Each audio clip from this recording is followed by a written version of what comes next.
Et bonjour à tous, dans cette petite émission je vais vous parler des films de super-héros. Que ce soit des films Marvel ou encore DC, dans cette émission tout va y passer.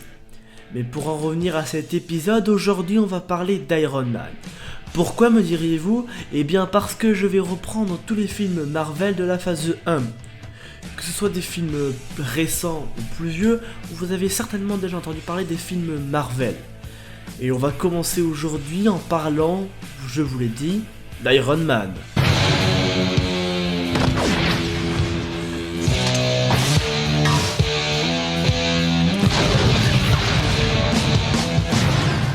Alors Iron Man est un film sorti en 2008, réalisé par Jon Favreau. Comme acteur principal, on retrouve Robert Downey Jr., Terrence Howard, Gwyneth Paltrow et Jeff Bridges.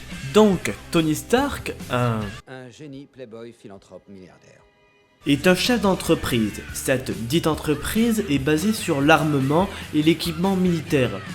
Tony n'est pas seulement un chef d'entreprise, il est aussi un inventeur de génie. Et c'est pour cela qu'il se déplace en Afghanistan pour présenter sa dernière invention, le missile Jericho. Il fait donc la présentation du missile et impressionne tout le monde. Vaut-il mieux se faire craindre ou se faire respecter? L'idéal serait de faire l'un comme l'autre. J'ai l'honneur de vous présenter le Jericho. C'est alors sur le chemin du retour que tout commence. Il tombe dans une embuscade et se fait capturer. Vous allez travailler pour moi. Les terroristes qui le tiennent n'ont qu'un seul but, reconstruire le missile Jericho. Mais durant l'embuscade, Tony a été gravement blessé. Et s'il est en vie, c'est grâce à l'aide d'un scientifique qui lui a greffé un électron aimant dans la poitrine. Et malgré les menaces des terroristes, Tony ne veut pas construire ce missile. Il décide donc de construire une arme encore plus puissante. Une arme qui lui permettra de s'enfuir. Il réussit donc, et c'est quand il rentre chez lui qu'il se rend compte que trop de monde ont accès à sa technologie. Il décide donc d'améliorer son armure et de se lancer dans une carrière de super-héros. Donc pour le premier film, on se retrouve avec un film bien rythmé, intéressant jusqu'au bout et qui reste fidèle avec le comics originel. On retrouve aussi un Robert Downey Jr. jouissif qui est parfait dans son rôle. La rumeur prétend que je me balade déguisé en super-héros. Je suis vraiment loin d'avoir l'étoffe d'un héros. Seul petit point négatif, une fin un peu trop rapide et prévisible à mon goût. Sinon, il reste un immanquable dans ce qui doit être votre culture cinématographique des super-héros. Alors tout à l'heure je vous ai parlé de la phase 1 de la Marvel Cinematic Universe, mais pour vous expliquer rapidement, quand le premier X-Men et le premier Spider-Man sont sortis, ils ont eu un succès assez grand. Et du coup chez Marvel ils étaient tous contents mais pas trop. Ils se sont vite calmés car ils se sont rendus compte que ces super-héros ne leur appartenaient plus. Alors ils ont décidé de créer le Marvel Cinematic Universe.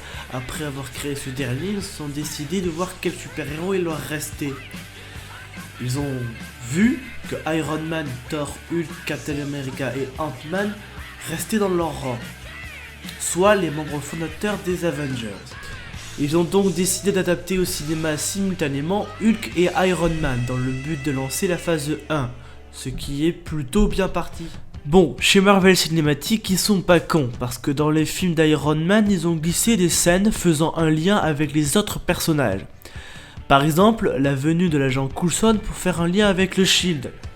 Mais c'est pas tout, on découvre aussi une scène post-générique, c'est-à-dire qu'elle se déroule après le générique. Oui, bah c'est pas compliqué. Enfin bref, cette scène a pour but de relancer le suspense ou de présenter des personnages. Et à la fin d'Iron Man, qui c'est qu'on voit? Bah c'est Nick Fury. Bah il dit ça. I am Iron Man. You think you're the only superhero in the world? Mr. Stark, you become part of a bigger universe. You just don't know it yet. Who the hell are you? Nick Fury, director of S.H.I.E.L.D. I'm here to talk to you about the Avenger Initiative. Et en gros, ce qu'il lui dit, c'est qu'il n'est pas le seul super-héros dans ce monde. Il vient donc le préparer au projet Avengers pour les films suivants. Et c'est donc comme cela que tout commence. Le Marvel Cinematic Universe met les bases de son univers avec ce premier film.